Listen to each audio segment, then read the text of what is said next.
The medical scanner beeped 3 times. Doctor. Riva Olivison studied the screen with quiet satisfaction. The results were clear. The human patient's respiratory system was strong. His heart was healthy. His blood levels were stable. Everything about Daniel Webb was normal. That was the problem. Humans always looked normal, until they proved the galaxy wrong. Riva adjusted her soft blue feathers as they shifted slightly with her thoughts. She was a Valoran physician, trained in advanced interspecies medicine. She had spent 2 years studying human biology before accepting her position at Station Crescent 7. And yet, Daniel was only her 3rd human patient. Humans were rare this far from Earth's core regions.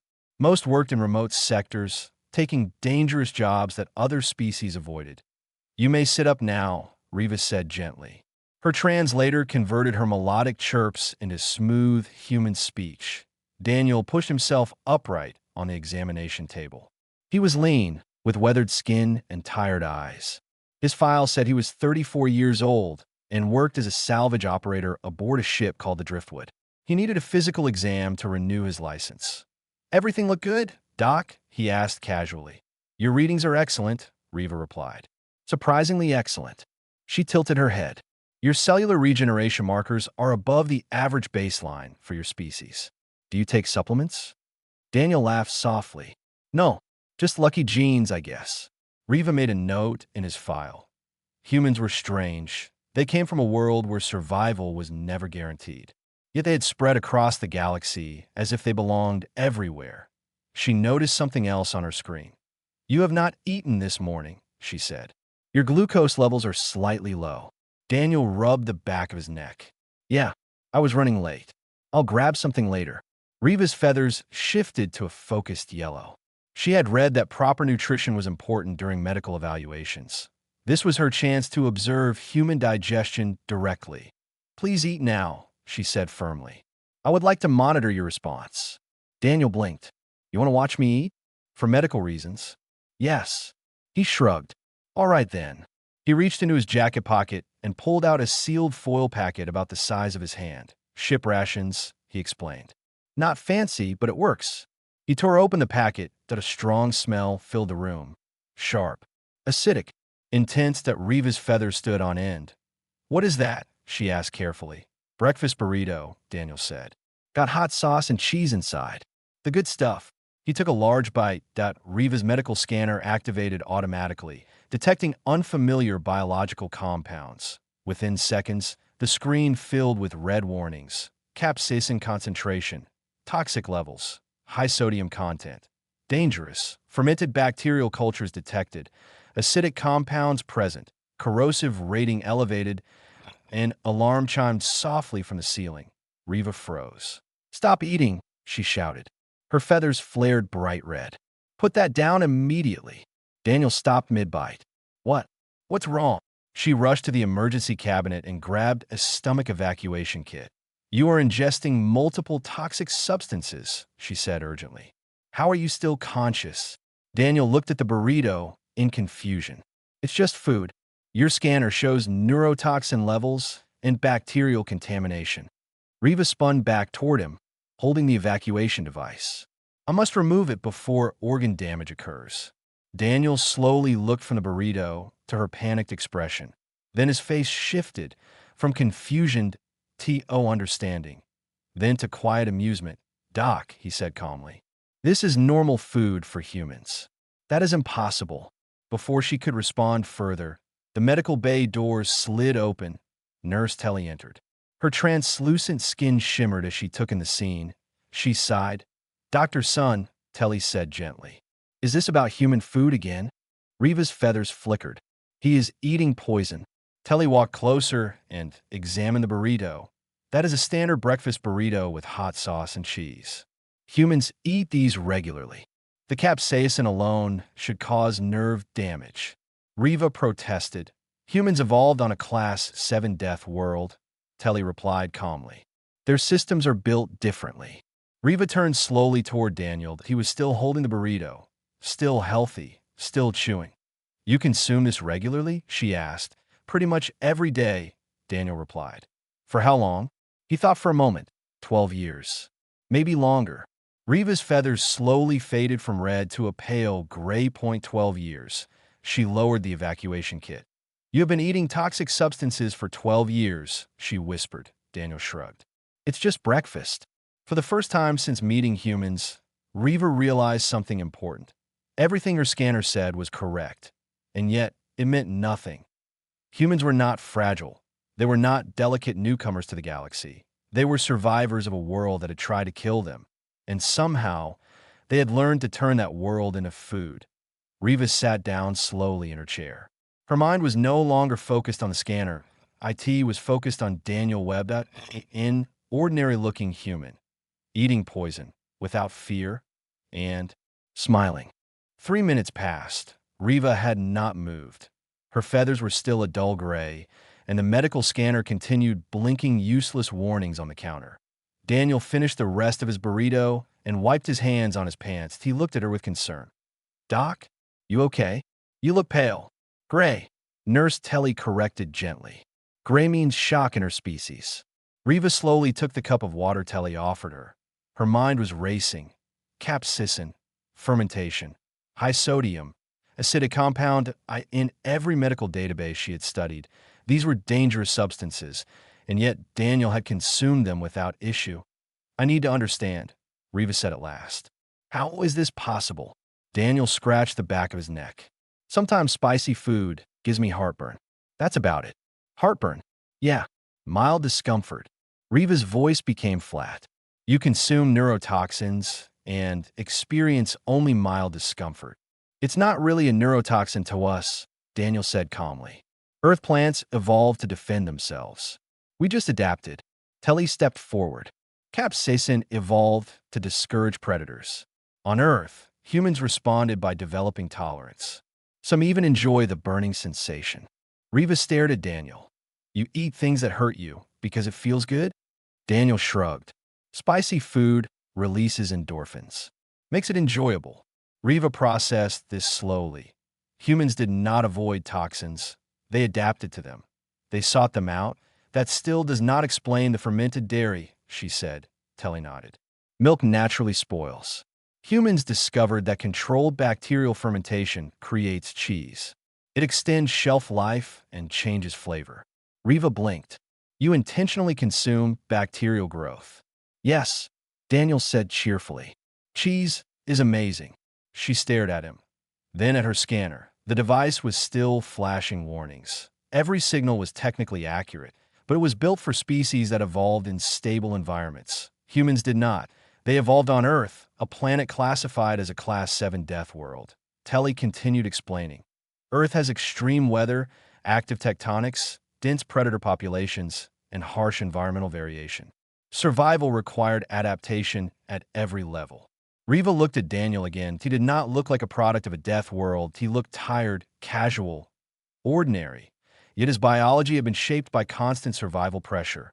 What else do humans consume? She asked carefully. Daniel thought. Well, coffee. Riva checked her database instantly. Caffeine, cardiac stimulant. High doses, risk of arrhythmia in most species. You drink this daily? Multiple times, Daniel replied. That Riva's feathers shifted slightly. And alcohol? Oh yeah. Riva accessed the classification. Alcohol, cellular poison. Risk of organ failure. Humans drank it recreationally. She lowered the tablets slowly. And chocolate, Daniel added. Theobromine compound, Riva muttered. Toxic to many species. Humans love it, he said. We give as gifts. Riva looked up sharply. You gift each other poison? Daniel tilted his head. When you say it like that, the scanner beeped again. Ignored this time. Riva realized something critical. For humans, danger was not always danger. Their biology was different. Their tolerance thresholds were higher, and their culture had grown around trial and adaptation. How do you decide what to eat? She asked. Daniel smiled. That's the funny part. Early humans tried everything. If it didn't kill them immediately, they kept eating it. Over time, we figured out what worked. Trial and error, Telly added. Some errors were fatal, Daniel admitted. But heat helped. Cooking kills most harmful organisms. Riva leaned back slowly. Cooking, heat as protection, fermentation as preservation. tolerance as adaptation. Humans had turned survival challenges into food culture. She muttered softly, almost to herself, "My scanner is useless." Daniel looked worried. "That bad?" "It is not designed for your biology," she admitted. Telly placed a reassuring hand on Riva's shoulder. "Many species react this way at first."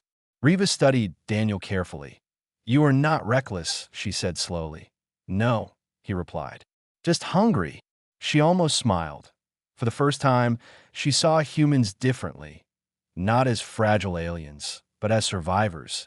And then, the station alarm suddenly echoed through the corridor. Medical emergency. Base 7. Multiple casualties. Riva stood instantly. Training replaced shock. Daniel stood as well. "I can help," he said. She looked at him.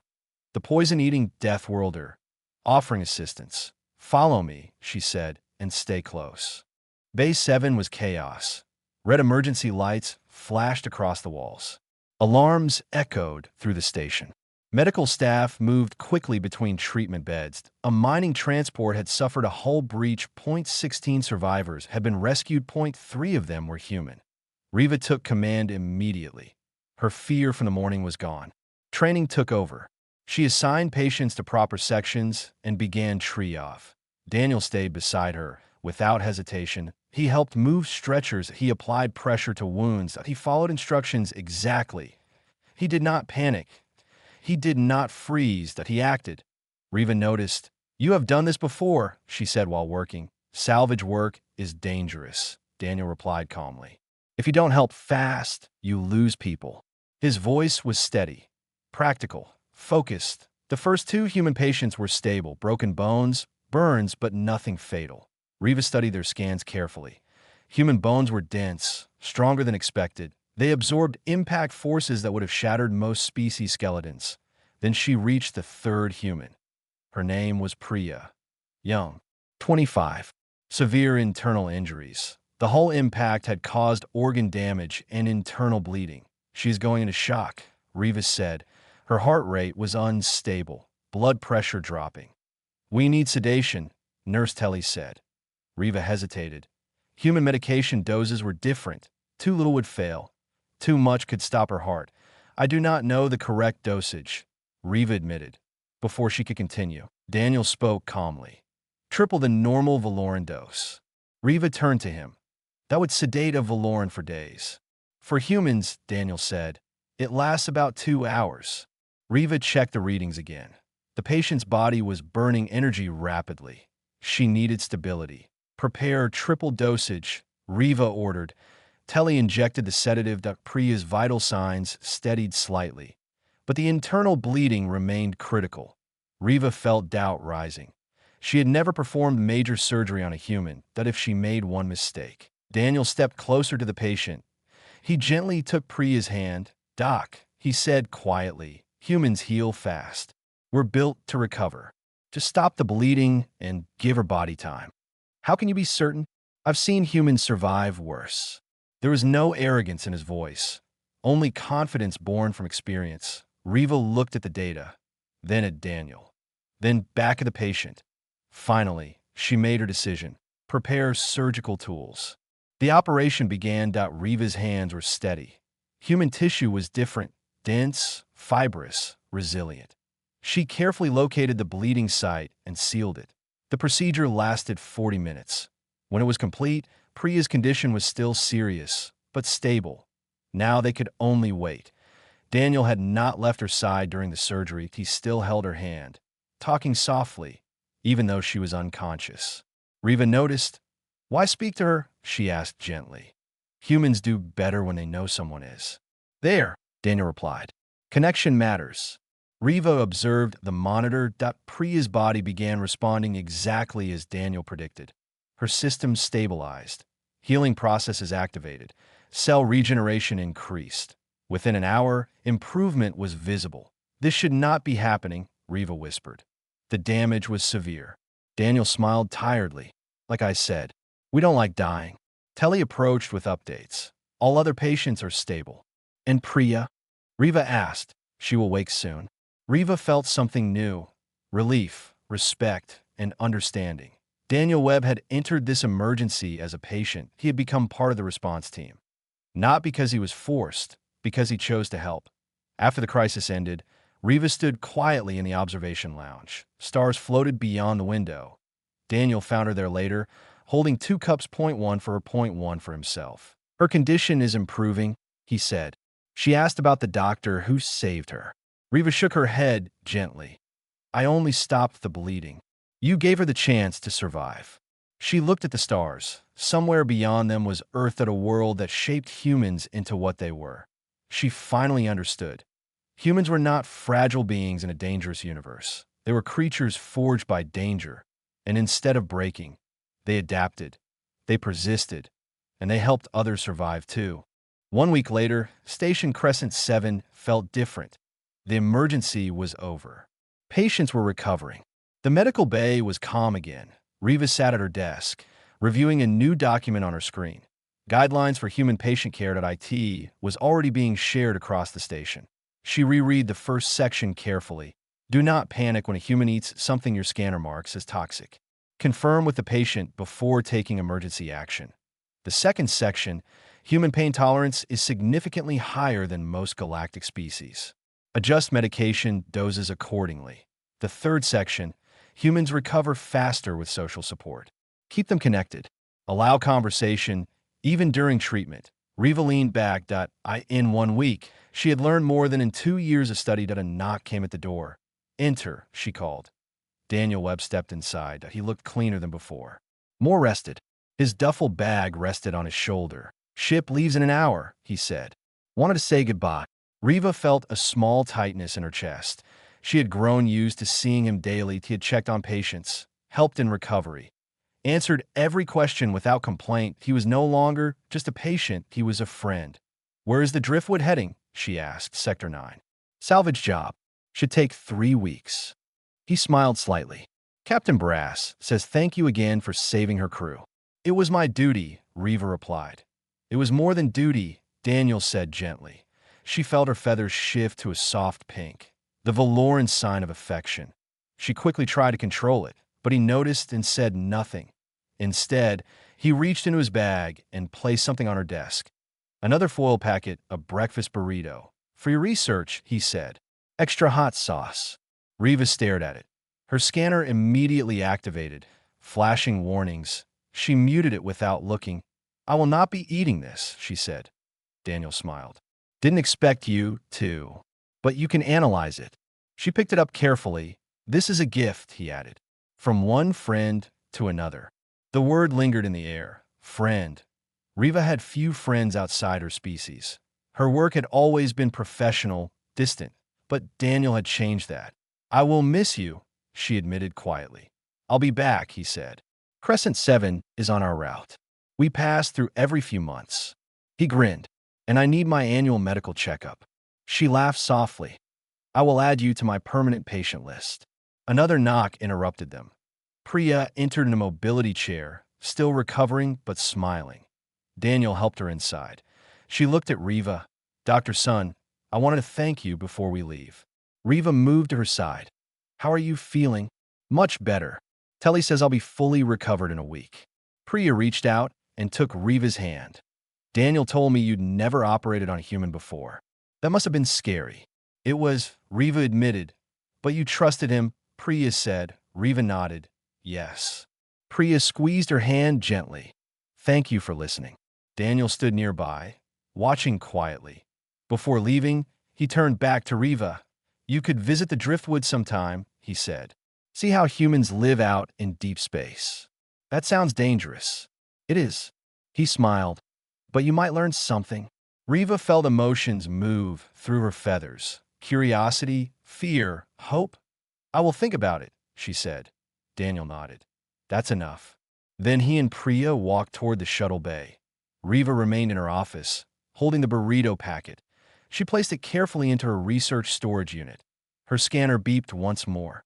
Unknown biological specimen detected. Recommend disposal, she smiled.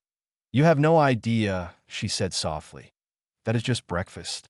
She turned off the scanner. Then she opened a new file. Death World Dietary Adaptations. a comprehensive study of human nutritional resilience. The cursor blinked. Waiting, Riva began typing. The stars outside Station Crescent 7 drifted silently. For the first time in weeks, Riva felt calm. Not because everything was safe, but because she understood something new. Humans were not fragile beings surviving in the galaxy. They were built by survival itself. She leaned back in her chair and reviewed her updated protocols. Her new guidelines were already improving medical response across the station. Other doctors had begun asking questions. Some had laughed at first. Now, they were reading her notes carefully, especially the section about pain tolerance, especially the part about food.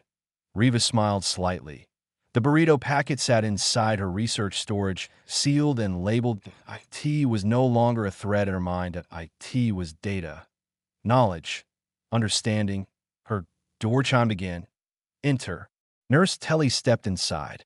You look better, Telly said warmly. I feel better, Riva replied. I understand humans now. Telly tilted her head. That is good. They appreciate being understood. Riva nodded. I thought they were reckless. And now I believe they are persistent. Telly's gills fluttered in amusement. That is a better word. Riva stood and looked toward the station window. Somewhere in the distance, a small salvage ship would soon detach and return to the deep black. Humans would go back to dangerous sectors, back to unstable mines, back to broken ships, back to environments other species avoided. Not because they lacked fear, but because fear did not stop them. She remembered Daniel's words. Courage is not the absence of fear, that IT is acting despite it. That idea stayed with her. The scanner on her desk beeped again. She glanced at it. Another warning about the burrito sample stored in her unit. She reached over and muted it permanently. You are no longer my teacher, she said quietly to the device. You are outdated. She opened a fresh research document. Title: Human Resilience and Adaptive Biology in Extreme Environments. Her fingers moved steadily across the screen. She added sections about dietary tolerance, evolutionary adaptation, psychological resilience, social bonding effects, emergency response behavior, risk tolerance patterns. Each page filled quickly. The data was overwhelming. Humans were not simple. They were layered, complex, and remarkably cooperative. She paused for a moment, then added one final section. Observational note. Humans do not survive because they avoid danger. They survive because they adapt to it, and they help each other while doing so. A notification appeared on her console. Incoming message from the Driftwood. Daniel's ship. She opened it. A short video message loaded. Daniel appeared on screen, wearing his salvage uniform. Behind him, the deep black of space shimmered. Hey, Doc, he said casually. Just wanted to say thanks again. Priya's doing great. Crew's back to work, and I'm still eating burritos. He grinned. Don't worry. I brought extra this time. He paused. And thanks for not giving up on me when you thought I was poisoning myself. Most species would have panicked harder. Riva felt warmth in her feathers. She replied through the station system. I have updated medical protocols based on your species. Daniel laughed. Good. We'll keep surprising you. He gave a small wave. See you next visit. Document. The transmission ended. Riva sat quietly for a long moment. Then she leaned back and looked at the stars again. For the first time since meeting humans, she did not see danger when thinking of them. She saw persistence. She saw cooperation. She saw courage hidden inside ordinary behavior. Her scanner lay silent on the desk. And oh, alarms, and oh, panic. Just data and understanding. She closed her research file and saved it. Station Crescent 7 would now treat humans differently. Not as fragile aliens, but as Death World survivors with unique biology. AS partners, AS allies, AS friends. Riva stood and walked to the window. Beyond the station lights, ships moved through space. Some species feared humans, some underestimated them. But she knew the truth now. Humans were not the most powerful species in the galaxy. They were not the most advanced. They were something else. They were persistent, and that made all the difference. She smiled softly. Welcome to the stars, she whispered to the distant ship. Then she turned back to her desk. There was still work to do, and she was excited to continue.